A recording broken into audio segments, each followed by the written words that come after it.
Netflix's new Harlan Coben thriller Court is filled with suspense and ends with a plot twist. Court stars Soledad Villamil, Juan Minujín, and Alberto Amon and begins with Emma Garay, a respected journalist, trying to catch the person who sexually assaulted a 13-year-old girl and several other minors living in her community. In order to do this, she creates a fake game profile that leads her to Leo Mercer, a man who runs a foundation that provides shelter to vulnerable children. When Garay and her TV crew confront Mercer, he denies the accusations and flees. He not only runs away from the police but has to fend off people who attack him, one of whom ends up shooting Mercer. Shortly after Mercer is shot, a 17-year-old teenager, Martina Schultz, goes missing and is found dead.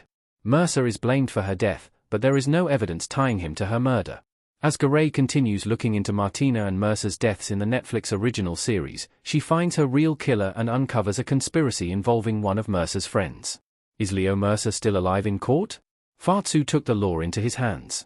After Fatsu shot Mercer in the Harlan Coben adaptation thriller, his body wasn't found. Since he had supposedly thrown him into the ocean, Mercer's body should have ended up by the shore. However, no one found him nor was tracking down his corpse a priority for the police given that he was accused of being a pedophile. In fact, several people didn't pay any attention to the fact that Mercer was murdered until Martina's phone was found among his possessions. In the final episode of Court, Garay goes to visit Fatsu in prison and asks if Mercer is really dead since his body wasn't found. It turns out that Mercer was still alive and was shown riding a horse with a group of teenagers before the series concluded. It's not surprising that, although he was alive, Mercer chose not to return to his old life given how the people in his community had treated him. Who killed Martina and why? Armando is the one who murdered Martina. Martina playing the violin in court. Before Martina went missing in the crime drama, she was last seen at a party with her classmates. When her parents couldn't locate her, they filed a missing person to the police, who began investigating her disappearance. Unfortunately, her body was discovered in the lake during a search party. There weren't a lot of people who were suspected of murdering her. Leo Mercer and one of the boys that Martina was sleeping with were persons of interest, but there was nothing concrete that showed they were behind her murder.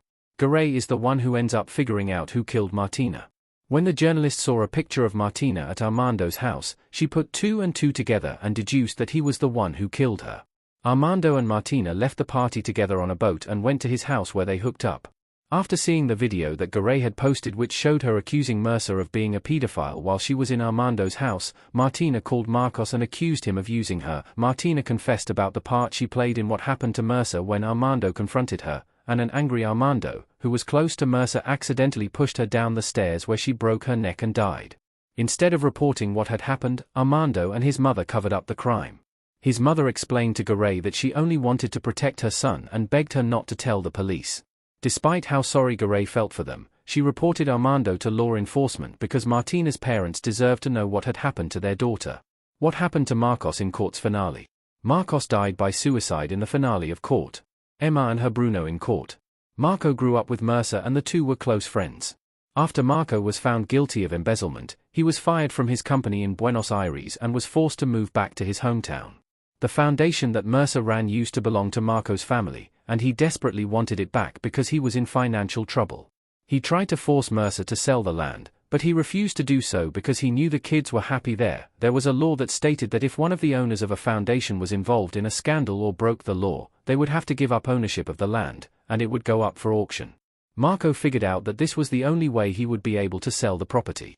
So he created a fake gaming profile and began communicating with Garay, used Martina to lure Mercer to a location where he knew Garay and her TV crew would be waiting, and planted pictures of minors in Mercer's house. When Garay deduced what Marco had done, she confronted him, and he tried to kill her. She survived the attack and filmed what was happening between the two of them. When Marco realized that some people saw that he had planned on murdering Garay, he drove his car into a truck and died by suicide. Who abused Camila and the other minors? The person who sexually abused Camila and the other minors was arrested. Soledad Villamil as Emma talking to the police in court. Although Mercer was accused of molesting Camila and other minors, there wasn't enough evidence pointing to him as the perpetrator. Camila and Mercer had a close relationship, and she never said that he was the one who had sexually abused her. When a girl who went to see the real perpetrator escaped, the police finally started looking at other suspects in the case. The assailant was an unknown man who Camila pointed out in a police lineup after he was arrested. Does Fran Brigel get punished for his crimes? Fran Brigel got away with what he did to Martina.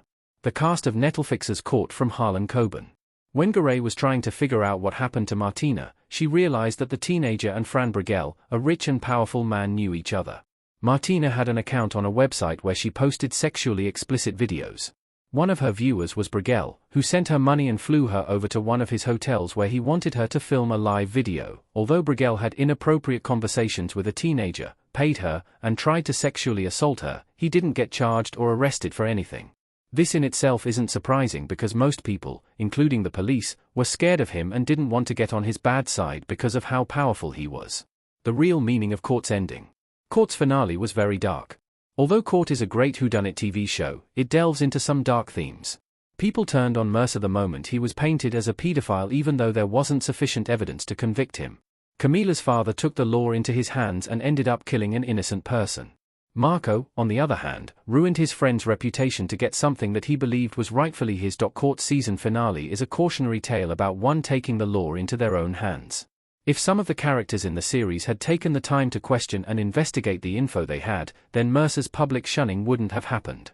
Harlan Coben's Court also highlights how being the judge, jury, and executioner could go wrong.